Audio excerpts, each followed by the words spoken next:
நீங்கள் ப்ரேயருக்கு வந்திருக்கிறீங்க. இப்போ இங்கேருந்து ஒரு ஜப குறிப்பு சொல்கிறோம். இந்த ஜப குறிப்பை எத்தனை பேர் ஒன்னஸோட ஜெபம் பண்ணீங்க? ஒரு மனதமாக எத்தனை பேர் ஜெபம் பண்ணோம்? அந்த ஜப குறிப்புக்கு வாய் ஜெபம் பண்ணிட்டு இருக்கோம், இருதயம் வேற எங்கேயோ இருக்கும். ஆண்டவர் சொல்றார், அவர்களே வாயினால் கனம் பண்ணுகிறார்கள், இருதயமோ தூரமாக இருக்கிறது. நல்லா ஜெபம் பண்ணுவோம், அதெல்லாம் எந்த மாற்று கருத்தும் இல்லை. அதாவது தமிழ்நாட்டில் ப்ரேயருக்கு குறைச்சல் கிடையாது, ப்ரேயருக்கு குறைச்சலே கிடையாது. இங்கே ஆல் நைட் ப்ரேயர் இருக்குது, இங்கே ஃபாஸ்டிங் ப்ரேயர் இருக்குது, பெண்கள் ஜெபம் இருக்குது, ஆண்கள் ஜெபம் இருக்குது, அப்புறம் அமாவாசை ஜெபம், பௌர்ணமி ஜெபம், எல்லா ஜெபமும் இருக்குது. உங்களுக்கு என்னென்ன நாள் இருக்குதோ எல்லா நாள்லையும் என்ன இருக்குது? ஜெபம் இருக்குது. அதில் ஜெபத்துக்கு இங்கே குறைச்சல் கிடையாது. ஆனால் ஜெபம் எப்படி பண்ணப்படுகிறது அதுதான் கேள்வி. ஒரு மனதோடு கூட இருந்து பண்ணுறோமா? இன்னைக்கு நிறைய பேர் என்கிட்ட சொல்லுவாங்க, அண்ணா இப்படி ஜெபம் பண்ணலாம், அண்ணா அங்கே ஜெபம் பண்ணலாம். ஜெபம் பண்ணலாம், பிரச்சனை கிடையாது. ஆனால் ஜெபிக்க வருகிறவர்கள் அத்தனை பேரும் எப்படிப்பட்டவர்களாக இருக்கிறாங்கன்றது தான் கேள்வி. 50,000 பேர் கூடி நாங்கள் ஜெபம் பண்ணுறோம், 50,000 பேரும் ஒரு மனமாக இருந்தானா? 5 பேர் கூடி ஜெபம் பண்ணுறோம், 5 பேரும் ஒரு மனமாக இருக்கானா?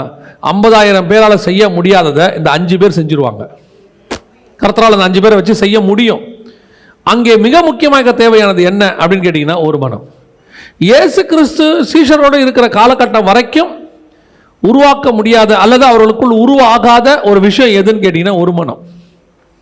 இப்போ பார்த்தீங்கன்னா அவங்களுக்குள்ள என்ன வந்துருச்சு? ஒரு மனம் வந்துருச்சு. வாசிங்களேன், அப்போஸ்தலர் நடபடிகள் 1ஆம் அதிகாரம் 14வது வசனத்தை வாசிங்க. அங்கே இவர்கள் எல்லோரும் ஸ்திரீகளோடும் இயேசுவின் தாயாகிய மரியாளோடும் அவருடைய சகோதரரோடும் கூட ஒருமனப்பட்டு ஜெபத்திலும் வேண்டுதலிலும் தரித்திருந்தார்கள். இன்னும் யார் வரல? பரிசுத்த ஆவியானவர் இன்னும் ஊற்றப்படலை. பரிசுத்த ஆவியானவர் 2ஆம் அதிகாரத்தில் தான் ஊற்றப்பட்டார். 1ஆம் அதிகாரத்தில் பரிசுத்த ஆவியானவர் ஊற்றப்படலை. ஆனால் அவர்களுக்குள் தேவையான ஒரு மனம் இப்பொழுது வந்துவிட்டது. இன்னும் நான் ஒருபடி மேலே சொல்லுவேன், நீங்கள் ஒரு மனதோடு கூட கூடி இருக்கும்போது பரிசுத்த ஆவியானவரே உங்கள் மத்தியில் வருவார், உங்கள் மூலமாய் ஒரு பெரிய காரியங்கள் செய்வார். இன்னைக்கு இந்த ஒரு மனம்ங்கிறது நம்ம என்ன நினைக்கிறோம்? சபையில் ஒரு மனம் இல்லைங்க. சபையில ஒரு மனங்கிறது 2வது தான். சபையை ஏன் ஆண்டவர் குடும்பத்தோட கம்பேர் பண்றாரு தெரியுமா? சபையும் இயேசு கிறிஸ்துவையும் கணவனுக்கும் மனைவிக்கும் ஏன் கம்பேர் பண்றாருன்னா, கணவனும் மனைவியும் வீட்டில் ஒரு மனம் இல்லாம சபை ஒரு மனமா இருக்காது. ஒரு மனம் இல்லாத கணவனும் மனைவியும் உட்காந்து ஜெபம் பண்றாங்க, எப்படி எழுப்புதல் வரும்? அவங்களே அங்கே அடிச்சுக்கிறாங்க, அவங்களுக்குள்ள ஒன்னஸ் கிடையாது. அவங்க இங்கே சேர்ந்து ஜெபம் பண்ணுறாங்க, வரும்போது பைக்கில் ஒன்றா வந்துடுவாங்க இல்லையா? பைக்கில் வந்துடுவாங்க. இப்போ திடீர்னு பாஸ்டர் சொல்கிறாரு, பிரதர் நீங்கள் ஜெபம் பண்ணுங்க இந்த ஜெப குறிப்புக்காக. அவர் ஜெபம் பண்ண ஆரம்பிப்பார்.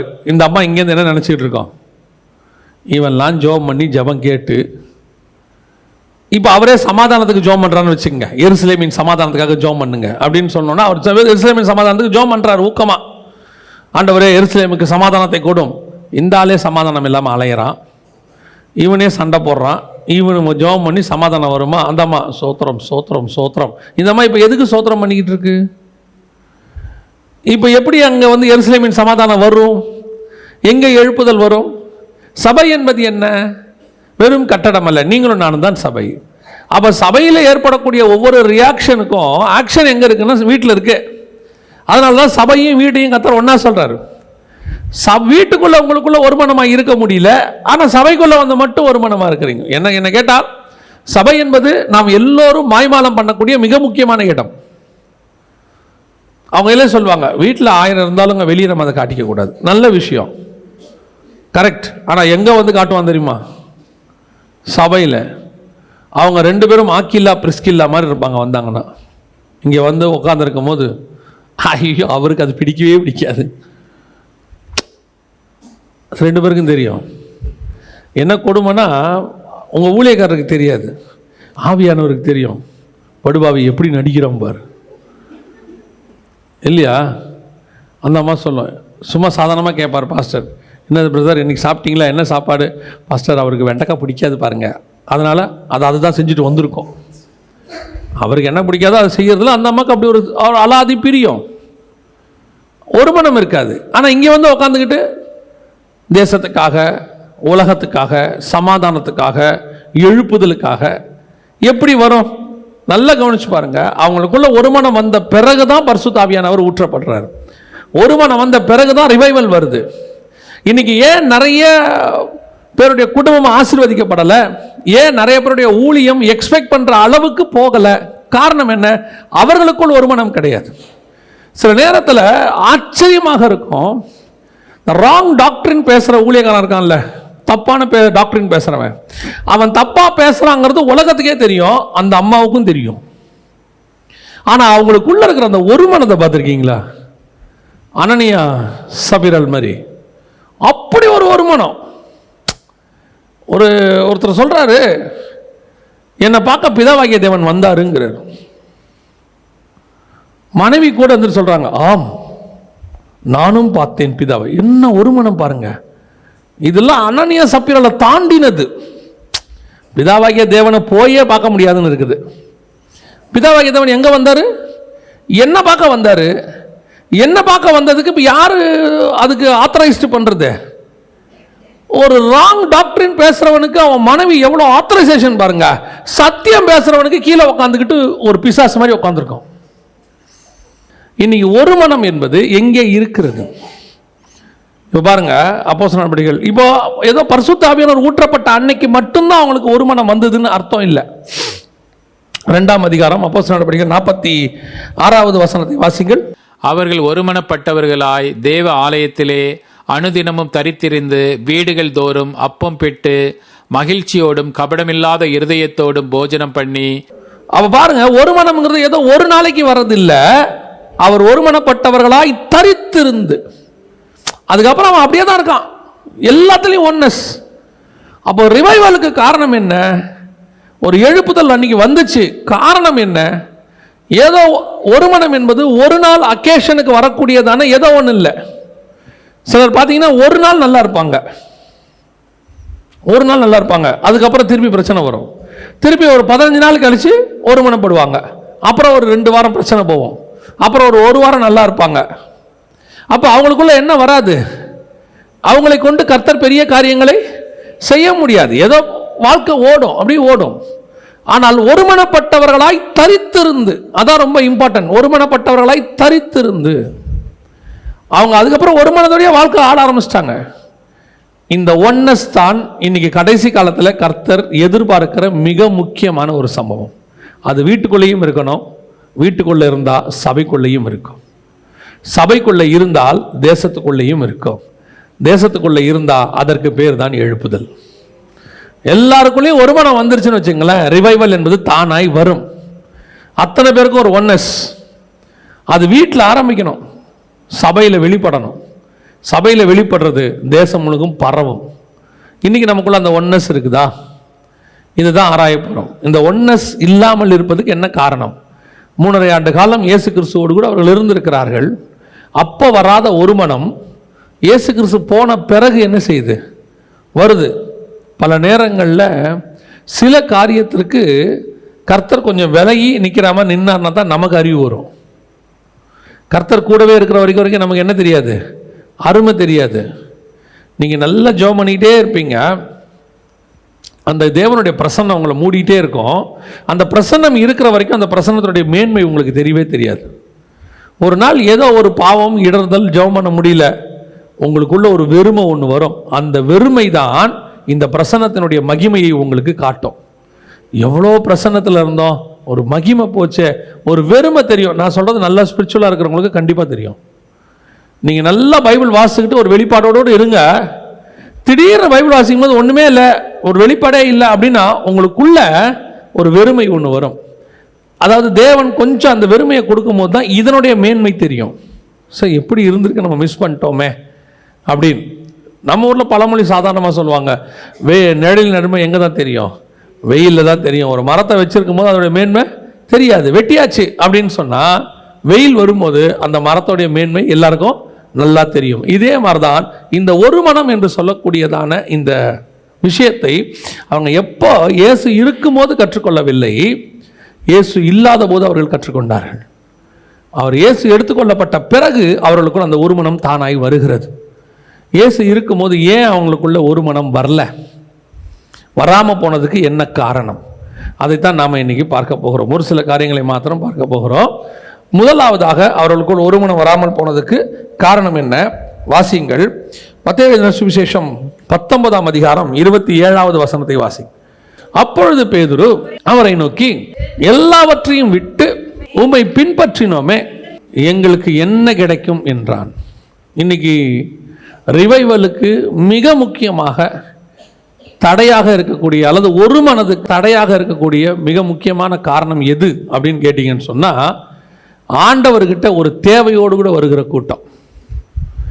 நான் சொல்றது, இயேசுகிட்ட வரும்போது கண்டிப்பாக நம்ம ஒரு தேவையோடு தான் வந்தோம். ஒருத்தருக்கு அந்த தேவை மாறுபடும். அந்த தேவை என்ன செய்யும்? மாறுபடும். ஒரு சிலருக்கு சமாதானம் இல்லை, சூசைட் பண்ணிக்க போனாங்க, கர்த்தர் சமாதானத்தை கொடுத்தாரு, வந்தாங்க. ஒரு சிலர் கடன் தொல்லை, கர்த்தர் அதை மாற்றினாரு, வந்தாங்க. ஒரு சிலருக்கு வியாதி சுகமாக்கினார், வந்தாங்க. ஸோ கர்த்தர்கிட்ட வர்றதுக்கு எல்லாருக்கும் என்ன இருக்குது? ஒரு காரணம் இருக்கு. ஆனால் வந்தாச்சு, எல்லாத்தையும் விட்டுட்டு வந்தாச்சு. வந்த பிறகு இவன் இயேசுவோடு கூட டிராவல் பண்ண ஆரம்பிச்சிட்டான். பேதுரு இயேசு கூட நடக்க ஆரம்பிச்சாச்சு. ஆனால் இவனுக்குள்ள ஒரு எண்ணம் இருந்துகிட்டே இருக்குது. என்ன எண்ணம் இருக்குது? எல்லாவற்றையும் விட்டு வந்தோமே, எங்களுக்கு அப்போ ஒரு தேவையோடு கூட கர்த்தரை பின்பற்றுகிற ஒரு கூட்டம்.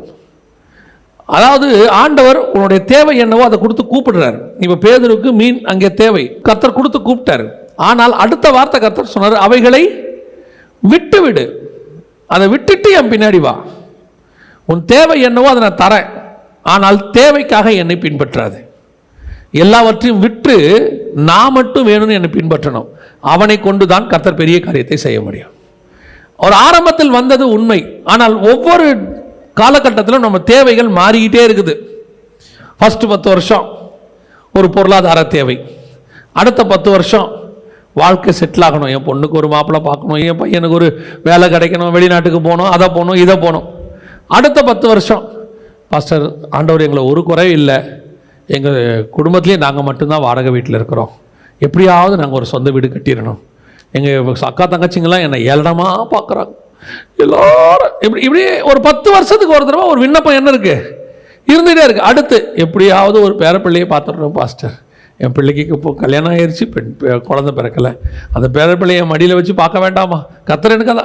அப்புறம் அடுத்த 10 வருஷம் பாஸ்டர் எப்படியாவது நல்லபடியாக உங்கள் கையால் எனக்கு ஒரு அடக்காராதனை பண்ணிடணும்.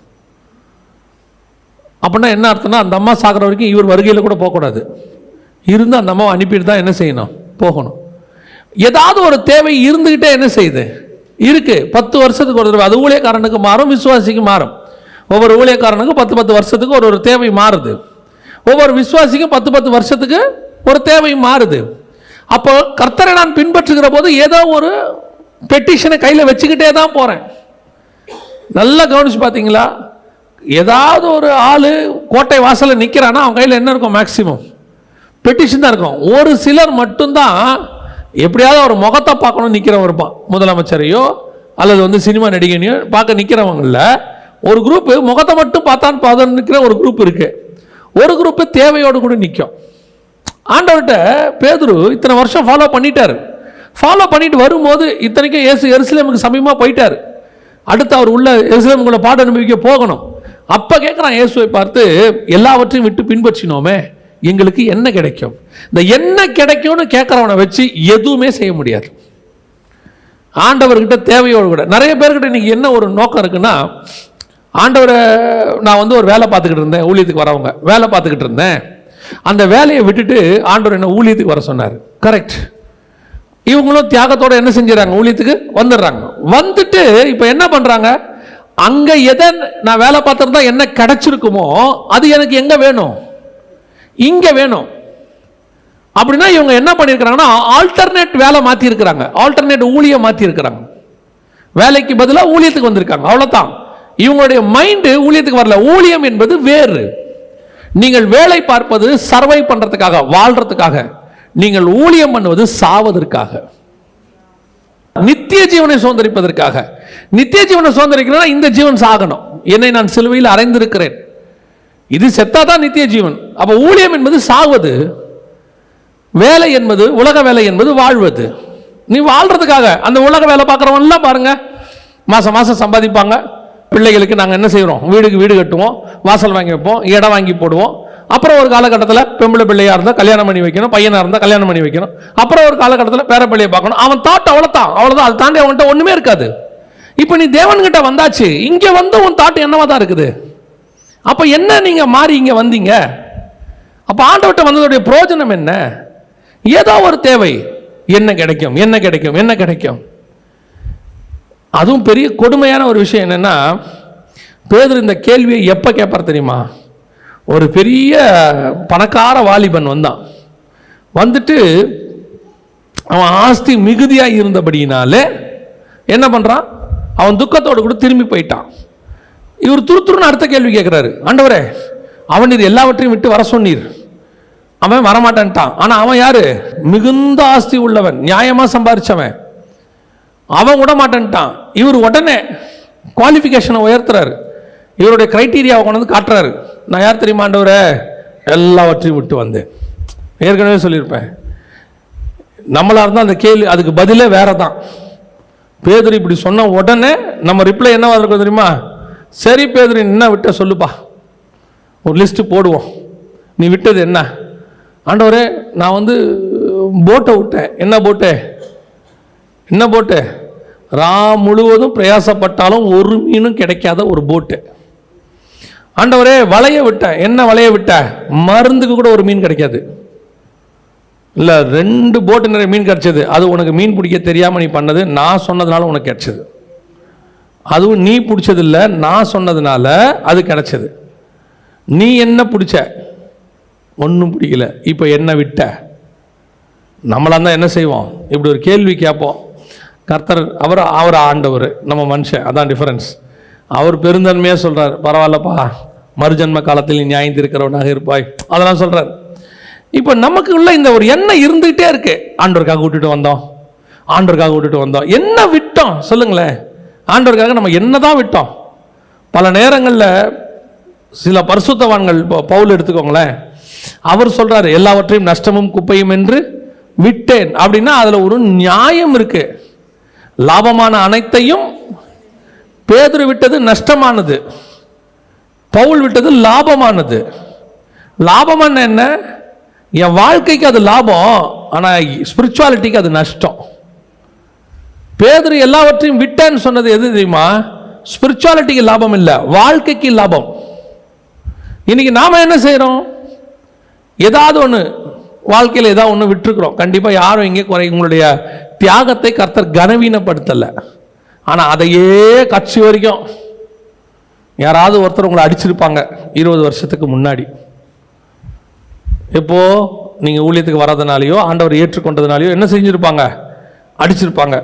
20 வருஷம் கழிச்சும் ஒரு கூட்டம் என்னை சூழ்ந்து கொண்டு அடித்தது, நான் தாக்கப்பட்டேன். எப்படி இருக்கும் பாருங்களேன். ஆண்டவர் என்ன தெரியுமா சொல்லுவார்? நீ தாக்கப்பட்டது உண்மைதான், நான் இல்லைன்னே சொல்லலை. போராடலாம் சொன்னா எப்படிரா? இல்லையா? பவுல் பட்டணந்தோறும் அடிக்கப்பட்டார், அதையே ஒரு தடவை தான் சொல்லியிருக்கிறார். பட்டணந்தோறும் அவர் என்ன பண்ணியிருக்கணும்? 13 புக்கு எழுதியிருக்கிறார்.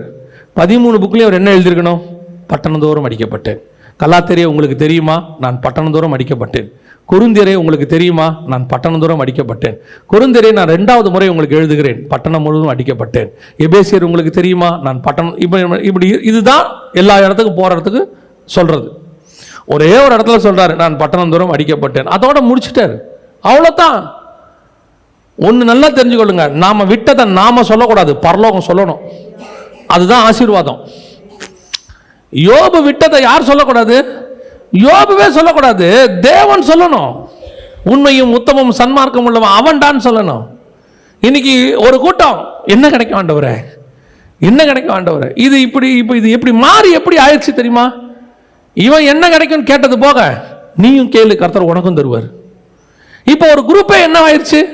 ஆண்டவரே எனக்கு என்ன கிடைக்கும், ஆண்டவர் என்ன கொடுப்பீங்க? இவர்கள் அத்தனை பேரும் இந்த பூமியை சுதந்திரிப்பதற்காக பிரயாசப்படுகிறவர்கள். இதுவே பேதுரு பவுல் கேட்டிருந்தா எப்படி இருந்திருக்கும்?